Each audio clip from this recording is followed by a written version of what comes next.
Welcome to Honest Beers. My name is Leggy, and as always, I'm joined by Wally. How are you, mate? Good, mate. Good to be back. Oh, it's so good to be back. And we are back. Not only are we back, we're back in the Mount Erica, the greatest pub in the land, the spiritual home of Honest Beers. They've invited us in to do our first record. And to be honest, we don't actually have a studio yet, so we might be here for the foreseeable, and we are not complaining. We're definitely here for the foreseeable today. We've come in. Now, we're here recording on a Sunday. We are. And the beers got poured before opening, which is perfect. Yes. We won't be leaving. We will continue on here for the duration. Yep. There's tennis, Big Bash, all sorts of stuff on. Don't know what's going to happen in the NFL though. Yeah. Because we're recording this on a Sunday. It's going to come out on a Tuesday. Yep. So I'm wearing a Pats hat at the moment for obvious reasons, but hopefully I'm still smiling come Tuesday. But mate, lots to get into. Yeah, when you listen to this on Tuesday or Wednesday, don't expect for Wally's response to his team's performance. We'll do that the week after. Yeah. So just wanted to preface that. But Or I will not be addressing it at all, depending on the result. I think you'll be fine. We've got to move on because there's a little bit to talk about. So firstly, we have a new producer in 2026. We're not going to name... Yeah, another one. We're not going to name them yet. We will... What's the point of medium now? Like, we burn through them. This will be number 6, number 7 or whatever. I think it's 6. So we want to ease them in because the role of the Honest Beers producer is a really tough one. We've had 5 or 6 in the space of a couple of years of recording, and I don't think anyone's lasted more than sort of 5 months. They go on and do great things. Ollie Gill was our first, then he obviously went on the world opened up for Ollie after being the producer on Honest Beers. Yeah, we were the first ones to unceremoniously move on. Then we had Kano, who's the founder of Annotate. Yes, we did. We kind of had Kane and Ollie, they were sort of intertwining. Yeah. Then we obviously had Homie. We had Homie. Who we're actually going to catch up with for lunch in a couple of weeks. Liv, Gerald, we've had so many. Yeah, it's a pretty important role, the Honest Beers producer role, and it has, it's been really tough. I don't know whether that's us or whether that's them, but I'd say it's probably us. It's 100% us. It's definitely us. We are the problem. Let's crack right in because we're back. It. It's been 6 months. The last time we recorded a podcast and published it was August 5. Fair bit's happened since then. We've obviously had footy finals. We've had spring carnival. We've had Christmas. We've had all of that. But there's also been some really weird things that have happened as well that I want to talk about because in the spirit of Honest Beers, we've got to talk about the really relevant stuff. First thing for me, Michael, that I wanted to bring up was we discovered in our little break or hiatus that there was a greyhound named after us. And not only that, we discovered it in the most Honest Beers fashion in the world. We discovered it in its second race. No one had alerted us to this. No. Not even the guy that named the fucking dog after us told us. Our man Josh Formosa did not tell us. Just decided to name a dog. And we go, is it? He goes, yeah, 100% it is. Yeah. And then it wins the second start, the one that we found out about, which is obviously terrific. It's had a couple of wins since. It's been a little bit up and down. But the reason why we wanted to bring that up is that we're definitely going to do something. We'll talk about 2026. We'll go and watch it. We'll follow it. We'll get everyone around it. And hopefully we can get on it. And the whole Honest Beers community can get on this thing on the same night and it can have a bit of a fill up. So that is the intention. And, in the greyhound world, Michael, I believe she's described as a beautiful looking bitch. Yeah, that's 100%. You've used the correct term. I can say that. She's not a mare or a filly in the dog world. She's a bitch. She's just makes and if I know anything about on an Honest Beers, she's some sort of bitch. Don't worry about that if it's named after us. But we'll be getting around her. So put that one in your black books on. Yeah, we do.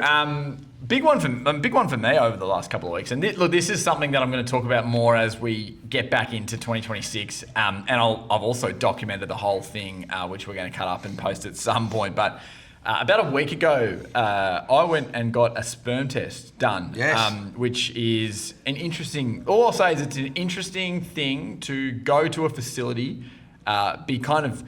almost like thrown into a room and then need to produce a sample. Very different. Need a little bit of inspiration.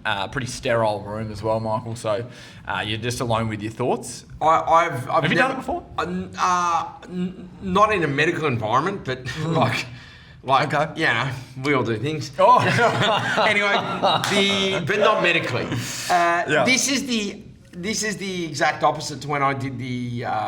What do you call it? Vasectomy. Vasectomy, I forgot the name. Yeah, Vasectomy Australia. Shout out. Shout out to them, the creators of the sperm cookie. So that's what they gave me. I didn't get a stubby holder. I didn't get a Dr. Snip. I got a sperm cookie. Yeah. And just an experience.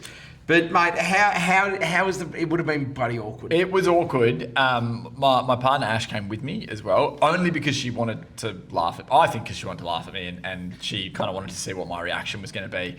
Also, she helped. You could almost call her an. No. Sorry. She did not help with that. She didn't help with that. Was she there to assist? I was about to say she helped as an Honest Beers content producer because she captured a little bit of content which we'll use in this video that our new producer, who shall remain nameless, will cut up for us. But so you're going to do a proper review? I'll do a proper review. But I'm happy to talk a little bit about it. Great. Yeah. So. Got to go in there alone. They're very strict on that. Can't go in there with your partner. Fun. No fun, exactly. Little washroom area where you can kind of wash your hands. I've documented all that so you can see it. But basically, it feels like you're just in a really boring, sterile, uncreative office. Do they give you anything, or is they it do just, not give you a single thing outside of the cup.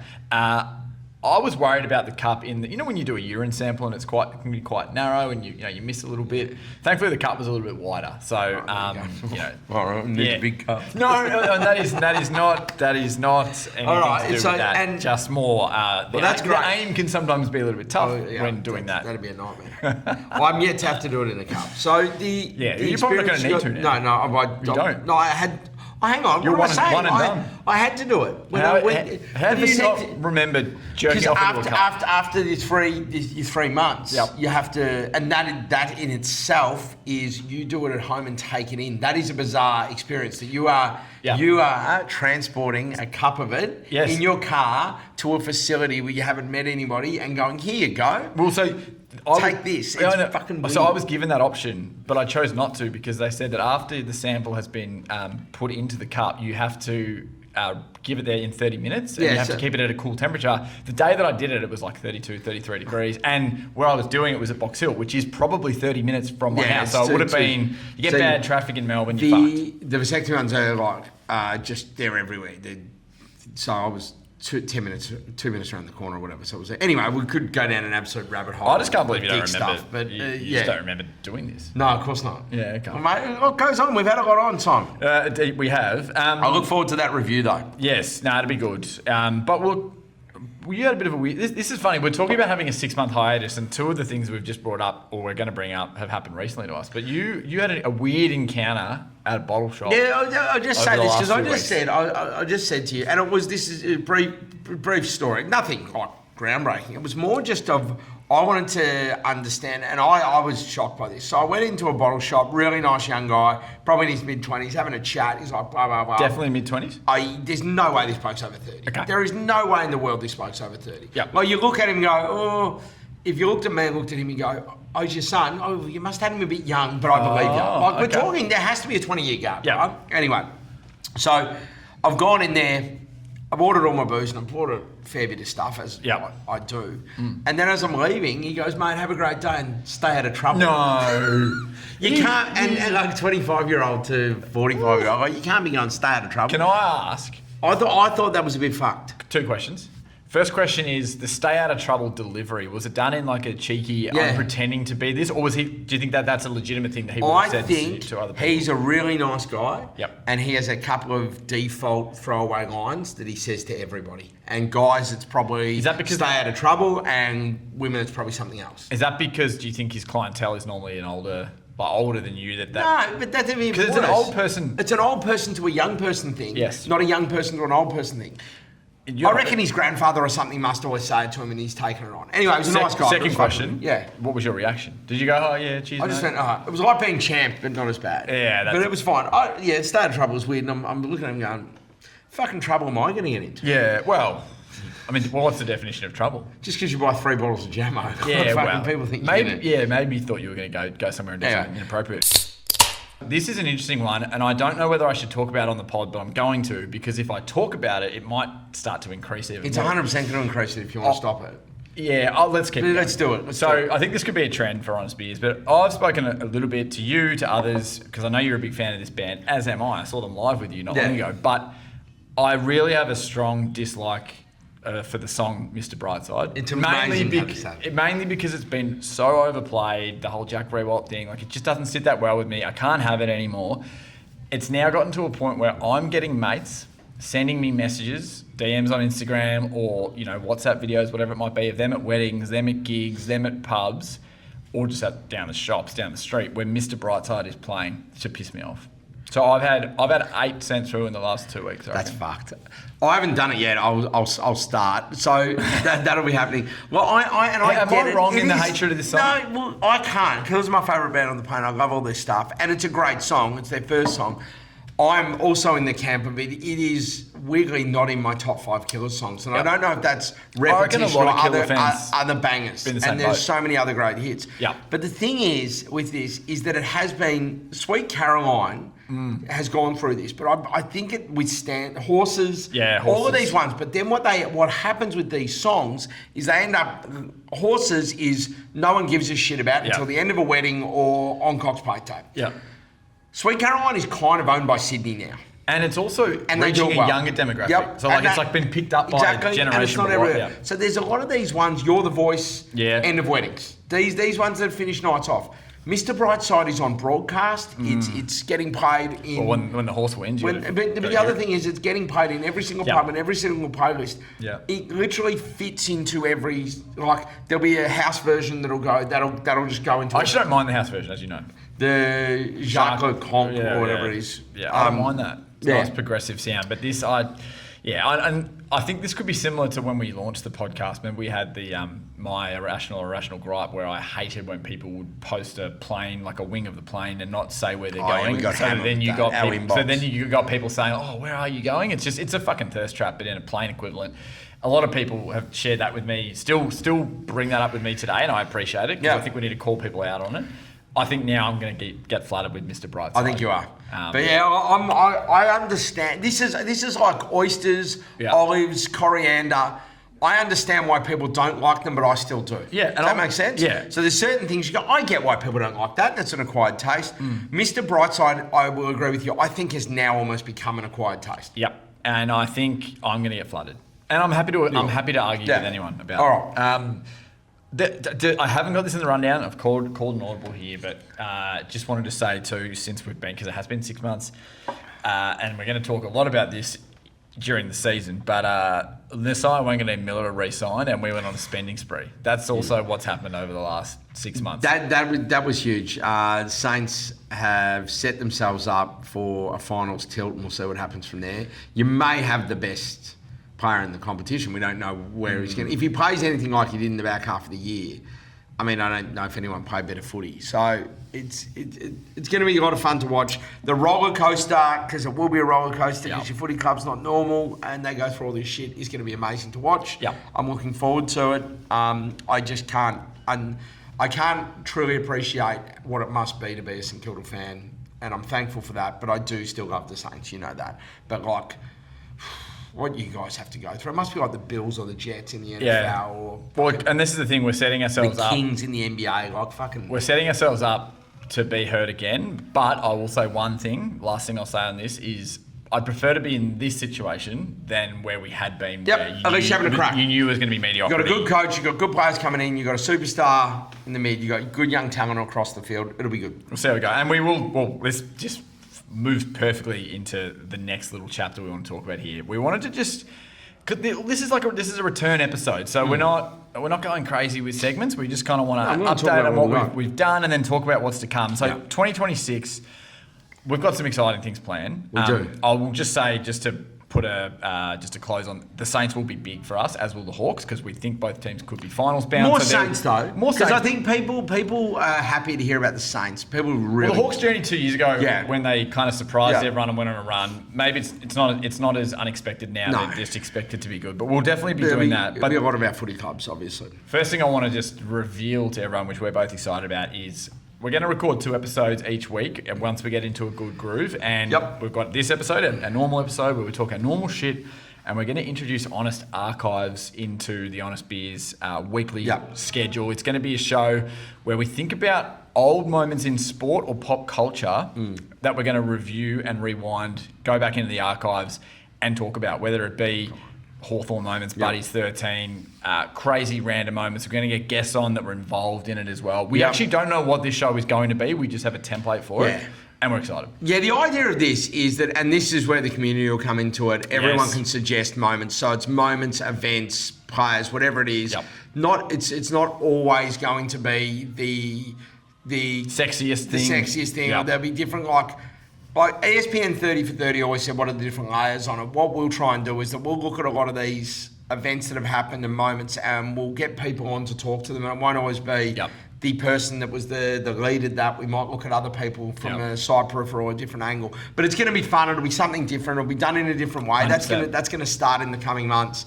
And the best part about that will be is that anybody can just contribute and say, hey, throw an idea out and we'll try and bring it to life. 100%. If you're a Bombers fan, a Pies fan, there's a moment that you don't think has got enough credit or talked about that was completely fucking random, send it through to us because we will 100% cover it off. So that's exciting. So Honest Archives coming. Yep. Another record that we're going to do in the next couple of weeks is something that we haven't done before, and I don't know why we haven't, but we're going to do a full over-under AFL season team preview episode. We're going to go through all 18. We're going to say whether we think they go over or under based on lines. I've already got a few things that I really like. I'm sure you do too. So stay tuned for that. That's probably going to be in the next couple of weeks. We just want to let like a bit of the pre-season happen and see injuries and all that. This is great. So we do, and we'll talk more about this when we do the actual show because we highly recommend this. We don't do footy tipping or fantasy or any of that anymore. What we can do, if you want to sponsor us. But I'm saying, we can do that. But what we do every year is that we do an AFL and an NFL with a group of mates over underline draft. And it's the easiest way you do it. You set and forget at the end of the season. There's punishments at the end, which is usually just having to buy a shitload of food and drink for your mates. Which you're going to have to do. Which I'm going to have to do. That's right. I'm me and...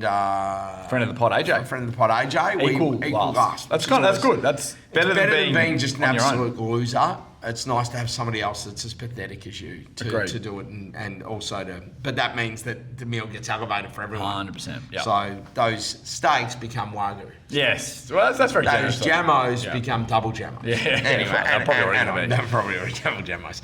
Anyway, what else we got? Stay tuned for that. One thing that's close to our hearts, and I hope the audience hearts as well, but one of these segments that's just kind of stayed since the beginning that has... I don't know if it's necessarily grown in stature, but it's certainly... It's flatlined in stature the whole way through is probably the best way to put it. We're going to do Pato's Ponderings in person, I believe. So it's going to be great. We're hoping Pato's agreed to this, which doesn't necessarily mean anything with Pato. Him agreeing to plans does not always mean that they're going to happen, but he said that he'll, for the most part, do Pato's Ponderings in person. He's never been on the podcast before.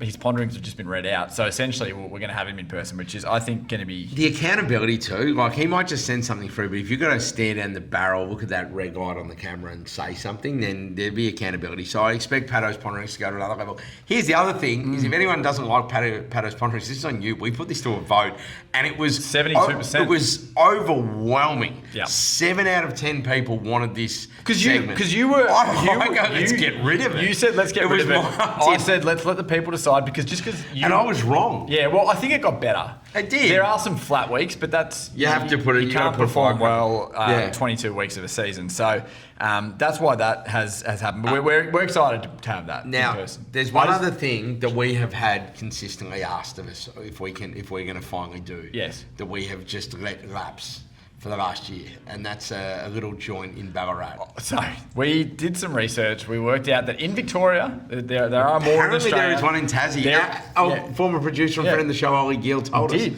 we said we'd go down with him to that. We can look at that as well. But in Ballarat, there is, I guess you can call it an all-you-can-eat Pizza Hut, the old school sort of Pizza Hut diner restaurant that we all grew up with.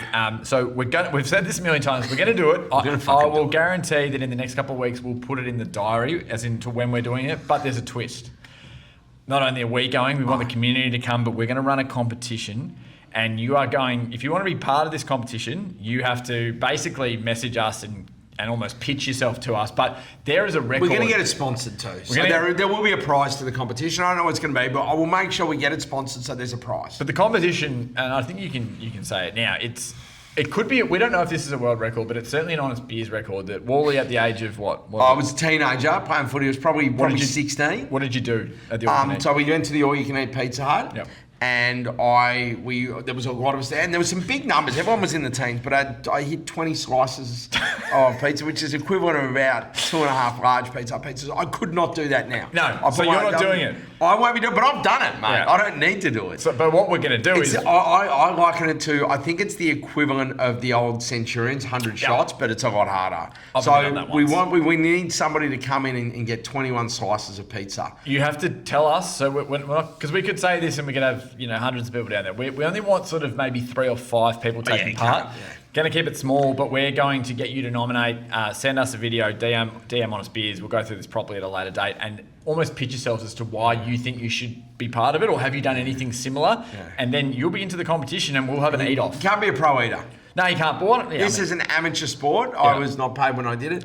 Yeah, and I've got some few recommendations and tips on how to get through it. But I will be there not partaking in said. I'll just be sitting there having a few drinks. And do they serve booze at the All You Can Eat Pizza? Because it feels very family friendly. I think that they would have to. They'd have to. They will on that day. You and I are going to be. They will on that day. We haven't spoken to them, but they will. But that does link to one other thing. So we've spoken about doing this in Ballarat, and we've said, we'd love to link it to a footy game. Unfortunately, there are no games at Mars Stadium in 2026. I think maybe because of a stadium rebuild. I'm not 100% sure on that. But I'm bringing this up. We just spoke before about the Greyhound, the Honest Beers Greyhound. Is there a world where we get a race in Ballarat for Honest Beers on the same day? We go to the All You Can Eat, and then we go watch Honest Beers at the track and have a few more Honest Beers. That would be incredible. So that's something that's bubbling away that we'll probably look to do maybe in the autumn, something like that. But leave that with us, obviously, and will happen. Because I've got to say, we honestly get so many questions about this, don't we? Like, the Pizza Hut is probably the most amount of questions. My inbox has probably three main areas. One is food recommendations. Yep. When people go to Adelaide or Melbourne. Adelaide, I must talk about Adelaide a lot. Food recommendations. Luke Waldron, friend of the show. Casino chat. Doesn't want to hear about it. Doesn't want to hear about it? No. Pig. Anyway, imagine knocking Golden Boy. What a piece. As much as I love the way, that is just garbage. Anyway, people obviously, they hit me up a bit about local cricket, just to keep me across what they're doing and that. Friend of the show, King, I was speaking to him about his local cricket. Wants us to go up to Sydney. Yeah, it'd be great to go up there. And then the third one is Honest Beers and personal DMs. When are we going to Pizza Hut? When are we going to Pizza Hut? Yep. And for me, I'm like, I came back to you and I said, we have to do something with this. The inclusion of an Honest Beers race in Ballarat would be huge, because then the timing's great as well. Footy games are off the table, but you go either an early dinner or a late lunch at Pizza Hut. I'm assuming they just, like a barn, they just open the whole day and you just go. I reckon you get there 2-3 o'clock, have the competition, eat as much as you want, hopefully drink as much as you want, depending on alcohol serving, and then we go sneak in some bottles. Yeah, and then we go straight to the track. Maybe drive a bus down, something crazy like that.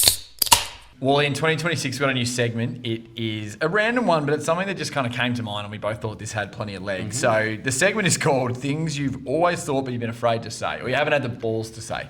And I'm hoping that this will lead to a lot of fans come, Honest Beers community, giving us something. But do you want to open the batting and give us yours? Yeah, all right. And then I'll give you my honest views. Okay, great. So I'm going with, and I've got supporting. You've done a lot more research than I have. So I'm going in the world of television, a world which we do love, and I want to say proudly now, I don't just prefer the US office over the UK office. I genuinely think it's a better show. Oh, wow. So first off, I love both shows. Both shows are great.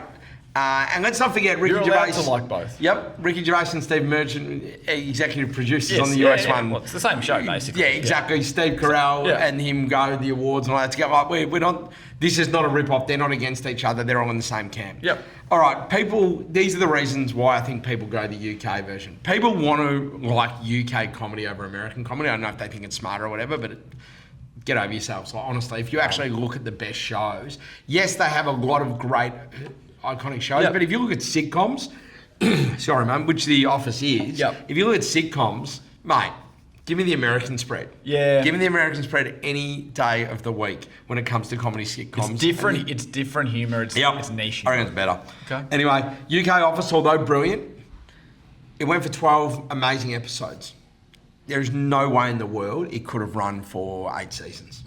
It is, look, they capture the miserable, depressing office life of the UK, but that's not sustainable to watch that continuously, right? Do you think it's a little bit like Tupac and Biggie dying, but because they had a smaller career? It's the whole UK model, and Gervais has done this across all of his shows, and they're all great. But something like Extras could have continued. Afterlife did continue. Yeah. But something like Extras could definitely continue, because there's a lot of different angles. At the end of the day, they're in an office, and there's one key story. So you're saying they couldn't sustain it for the length of time that the US office has run? Absolutely not. It's just it's too bleak The other thing is it's far too awkward. I prefer David Brent though. This is my next point. The supporting characters of the US office in every line are so much better. They are so much stronger. David Brent is better than Michael Scott. Yep. That's where it ends, and you're watching an entire show. Here's the other thing.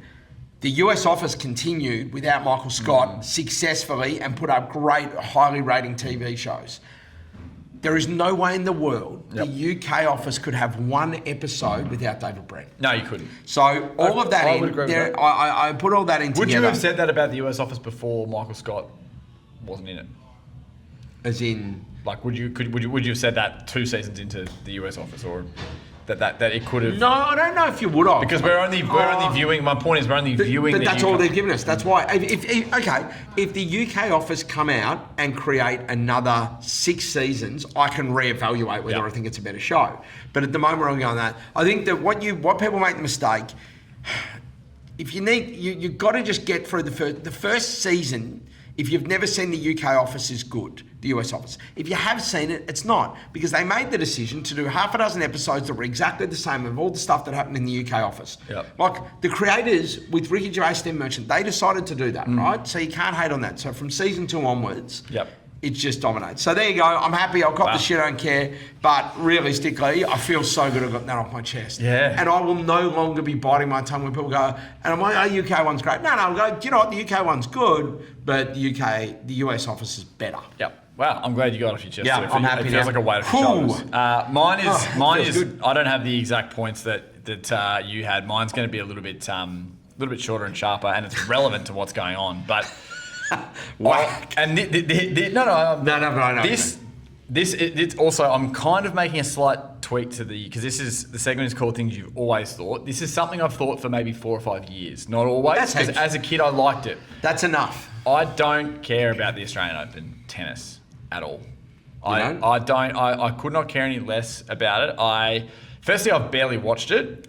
I have punted on it, but I've just checked live scores. I haven't watched much of it.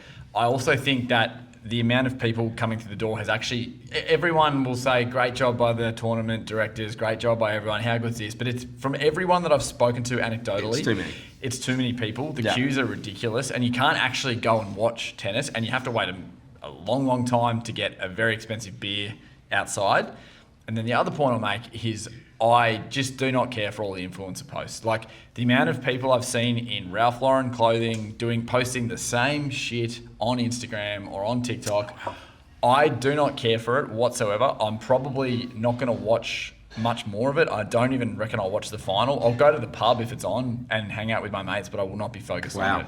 And I also think yesterday's Yannick Sinner little moment there maybe just sort of emphasises my point even further, depending on what your views are with that. So, come at me if you want. People love tennis for 2 weeks and get excited about it. I've barely tuned in. Huge. I do enjoy it. I must admit, this year I didn't go at all. I haven't been to it, and I've enjoyed just watching it on television. And I've looked and decided not to go based on everybody's feedback because it is so hectic. And Craig Tolley won't admit. I think fucking dictator or whatever you want to call him, because let's be honest, mate. And the whole thing's ridiculous. Like the way it is run, there is it's no longer the People's Open. No. I'll say that now because they are just jamming everyone in. Yep. If by people's you mean we can get the most amount of people in, but I've been to Wimbledon, and that's a pretty special, historic event to go to. And at the time I was like, the Australian Open's better, but now I'm going, the one thing it had is you could actually get into a court, 100%. You could get a drink, you could actually move around. Yep. They limit the amount of people that can go.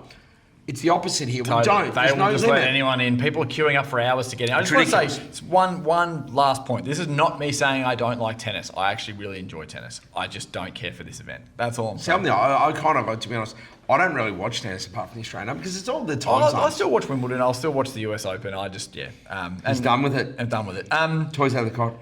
We just wanted to talk about a couple of news items because these actual news items and the one that we'll bring up actually kind of spawned an honest list idea that you had, which we'll get to. But just a couple of random things we've seen over the last couple of weeks that in true honest beers fashion we need to talk about. First one, as someone who used to live in the region, did you see a dead mouse roll into someone's meal at the Conti in Sorrento?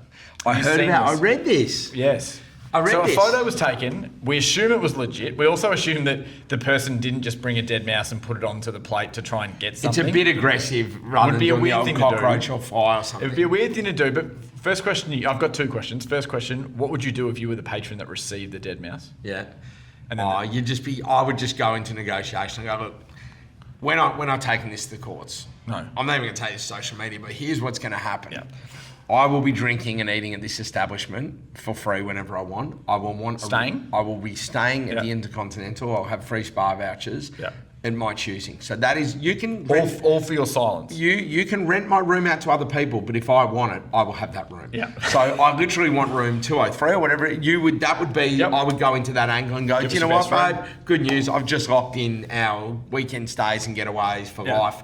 We're sorted here. This is great. And you're not going to sign an NDA. And sign an NDA and the whole thing, but that's what it would be. I wouldn't bother trying to claim the money. So I'd do that. Yep, What's your next question? My next question is, if you were the Hotel Sorrento, what clever, funny things would you be doing now? Because I think this presents a great opportunity for them. Because it is, they go up against each other. They're basically across the road from each other.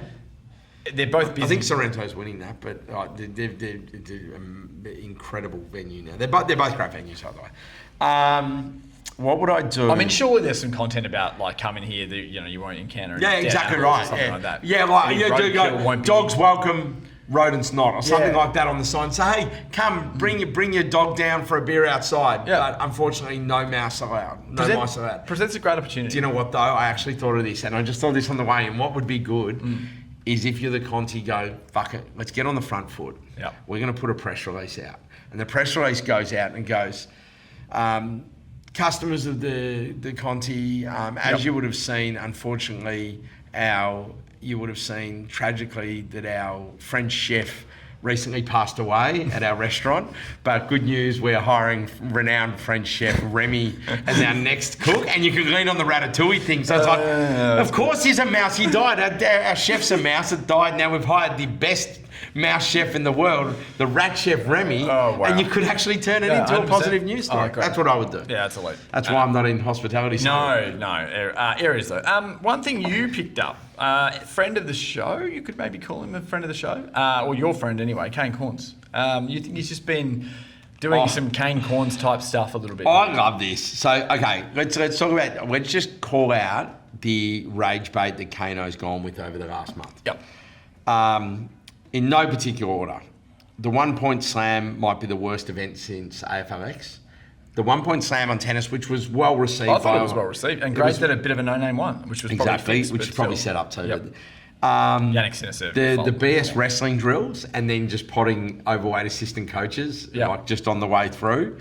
Putting Collingwood at a 9.5 on the panic meter, which is just going, hey, let's just go after the biggest club in the land here. Which is ridiculous given they won a flag 2 years ago. His top 25 premiership rankings are just daily rage bait. I love it. It's absolutely fantastic. There's no way of measuring this stuff. I'm already looking going, honestly. The 08 Hawks were pretty low. The 04 Power is probably 25, right? Yeah. Like the fact you got Richmond in 2020 that low, that was a pretty special team to do what they did. Yep. But the one I love the most that everyone may have missed, and I don't know this for a fact, obviously. I haven't spoken to Kane on this, but I damn sure believe it.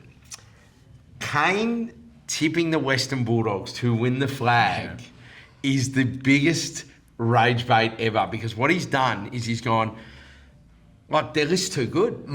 Of course they're flag favourites. They should be. Their list's too good. Immediately heaping pressure onto the coach. Yep. Because if your list is amazing, then what's the only other issue that it could be? Game plan, coach. So he's literally done this positive Western Bulldogs thing, which heaps pressure on Bevo. And then it's extraordinary. And then, to your point, it gets him out of any argument if they start the year 1-7, because he can just say, oh, well, look, I think the list is underperforming. It's got to be a coach issue. Yeah. So he has literally set himself up for this awesome, petty rage bait. So I absolutely love that one.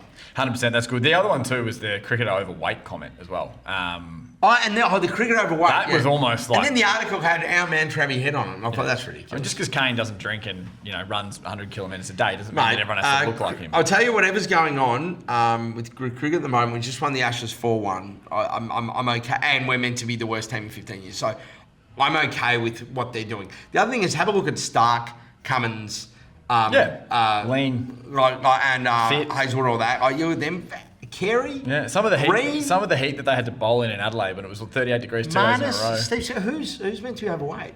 Travis Head's probably on the pull. He's got a little pull. Is he the best batsman in the world at the moment? Exactly. So I wouldn't be worried about it. Is that it? I can't think of anyone else that's really... Is this a... Nah, because Travis a massive Port Adelaide fan, so this feels weird. It's weird. I think it's just Kane. Kane, Kane. I don't like most of his takes, but his summer takes are even worse. There you go. Winter takes when he starts to get out of his realm. What else have we got? What else been happening? Look, the last one, it's a bit of a weird one. I still don't think we're the right podcast to speak about this with much authority because we haven't really followed the tabloids. We haven't really followed what's going on. But it's just the biggest story going on, so we have to talk about it. It's the Brooklyn Beckham versus the Beckhams drama. And the only reason I bring it up this week is because it was last week where it really blew up when Brooklyn basically posted a few really... there's no fucking way he wrote that, by the way. Someone else wrote it for him. But posted some very strong commentary back towards his parents and just towards the whole Beckham empire, which was... essentially broke the internet. But I wanted to know, with as little research as we've done and as little authority we have speaking about this matter, whose side are you on? The parents. Really? Yeah, well then, okay, so the way I look at this is you've got a family where there's 3 other kids. The dad and Brooklyn, apparently, they're all the kids on the parents' side. So his brothers, and I go, usually when that falling out happens in the media, the brothers and sisters stick together. Yep. If it's one brother and this other family, who are rich but clearly, I can't argue that. I can't argue that, and I agree with you. But I will say one thing. I don't think I have it. I'm getting my ass sore from sitting on the fence, but I slightly side with Brooklyn only because I've watched those 2 Beckham documentaries, and they are the biggest fucking advertorial for that family. I just would not be shocked if Victoria and David have gotten to the point. I mean, they sold this guy's photos when he was born to OK Magazine or whatever it was. Their entire life is commercialised. I would not be shocked if, say, got a worse example of selling things for your family coming up in the list. I guarantee you. I would not be shocked if 60% of what he said was true, and that they genuinely give you more love, more opportunity, more whatever if you show up to the photo opportunity or if you post the thing on Instagram. It doesn't shock me that David and Victoria might just not be great people. That's all I'm saying. But from what I've also read, Michael, Brooklyn's wife's family aren't that great either. No. So I think unfortunately Brooklyn is sort of wedged between 2 really bad families. And he's made shocking Venn diagram here. And he's made his bed and he'll obviously lie in it. But you had a little segue there. Look, last segment, we've got to obviously... It wouldn't be an Honest Beer episode without an honest list. And when we spoke about this Beckham drama and this saga, you were like, I think I've got an idea for an honest list that's off the back of it. So I'll hand the mic over. So originally I was like, okay, let's go the top 5 most inappropriate... Yeah, sorry. So because it comes off the whole Victoria dancing inappropriately. Yeah. Yes. And let's just call it the most, rather than going, mother son or something like. Let's go the most top 5 inappropriate families going around and family relationships. So we'll start at the top of the tree, which is the Kardashians. Now, easy start. We're going to start with Kris and Kim. I'm not going to worry about all the other girls and the boys in the family that grabbed Kim's coattails and got success there, but. In fairness, apart from ruining NBA careers, actually legitimate businesses and have made money. So we can do them. We're going to talk about the fact that, and it's been denied, I wouldn't say refuted, because it's definitely been heavily denied, but the bottom line is this. There is enough smoke that we can bring it up. The tale that Kris Jenner may have orchestrated or at least been involved in the sale of Kim Kardashian's sex tape to Vivid is extraordinary. Which means she watched it. If not just complicit with the whole process. Maybe filmed it. Who knows? So I just go with that. That is as unhealthy as it gets. Well, I believe I may have read this, and this does not mean it's true, but that there were multiple edits that they had to choose between to get the best one out there. So that probably means her mum was watching it 100%. And working out which would be the best for this. So we'll start with that. So that's incredibly inappropriate shot. Next time, we're going to go on to Will Smith's family. Oh. Now, this is a great one because you can have a look at these 4 people and pick any combination and go, it's just crook. Yep. There's so much going on there, and I had a deep dive into it. I won't take you through it. We don't need to. You can research this stuff yourself. Yeah. But what I will say, my favourite that sums this up I mean, they spoke about a number of things. They spoke about things like radical honesty, where the only thing the kids get in trouble is if they tell the truth. So you can literally do anything you want. Drugs, commit crimes, violence against whatever, and just as long as you tell the truth, you're fine. That concept is fucking ridiculous. Yep. 100%. And absolutely ridiculous. But the one I loved, and it sums up where they're at, is Will Smith talking shit like, when he talks about his daughter, Willow introduced me to feelings. Like, I never knew what feelings were. It's like, fuck, man, like, grow up. Yep. Like, we don't need this sort of puffy shit. Must have been a and shit I'm like, marriage that before. sort of stuff is, we can't, even the two of them and the stuff on with the young guy and the cheating and the this and the Chris Rock slap. Yeah. Regardless, pretty shit parents. So they have to be on the list. The next one, I'll stay in Hollywood for one more. And this is extraordinary. This is as unhealthy as relationships are. Drew Barrymore and her mum. Oh. And I say this because Drew Barrymore is the awesome example of someone that has made it through and just an absolute hero. Childhood star from essentially birth. Her mum used to take her to nightclubs like Studio 54 when she was 13. Wow. She entered rehab at 13 and she was emancipated, the first big name emancipated from her family by 14. Wow. Now the kicker on this, the best bit, is the mum, after all that, dropped her. Drew listened to people who didn't have her best interests of heart. And the mum is like literally just denying, like she hasn't done anything wrong. So it is a blueprint on how to be a shit mum, basically. So I thought that was it. We're going to go on two more. Now I found this a little bit, this is more our world. Have you ever heard of the Marinovich Project? I don't think I have. The Marinovich Project is interesting. So this is moving away from Hollywood. This is the most extreme sports parent ever, because I was originally like, Australian Open's on. Do we just go every tennis coach and their kid is unhappy? Parent as well. So every parent, every tennis parent, every parent that coaches their kid in sport, that is just usually shit. Yeah. But I go, no.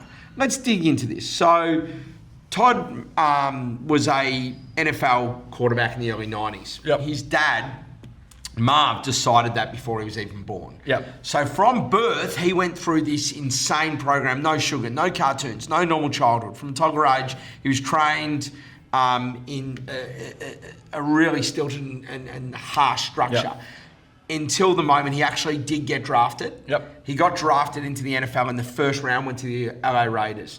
Then without his dad there on his back, he got into everything, drugs, had all issues, and he was let go within 8 games. Yep. So it all fell apart. And of course, his dad then goes, the system didn't fail. He failed when he got freedom, which is mind-boggling, Simon. Wow. So with that, the problem wasn't his dad or the system. He got him success. Yeah. It was the freedom. So 100%. they make the list. Now the last one's an interesting one, because the last one needs its top 5 of its own. It's the royal family, because they are fucked up. So essentially, I went through this. The royal family relationships in there. Charles and Harry, relationship was cooked, completely removed now. We've all seen that. Elizabeth and Charles apparently grew up with no support, no love, no warmth. Yep. It was very harsh.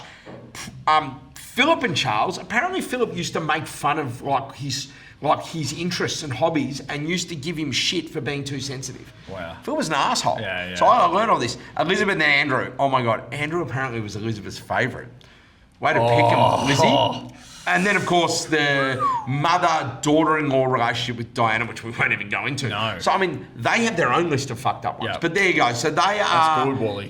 that's the honest list of dysfunctional, inappropriate, horrendous family relationships. I'm so glad you had the Kardashians and the royal family, because they're two of my most bookended them. Oh, perfectly done. Look, we've got to wrap it up. But it's just been nice to come back. 6-month break, be at the Mount Erica, share a jar, talk a bit of shit, and basically all we need to say is stay tuned, because there's more to come. Heaps. We're back in 2026. We've got heaps of stuff going on. So, Wally, you've been great. Mate, can't wait for next week. As always, go Saints. Go Hawks.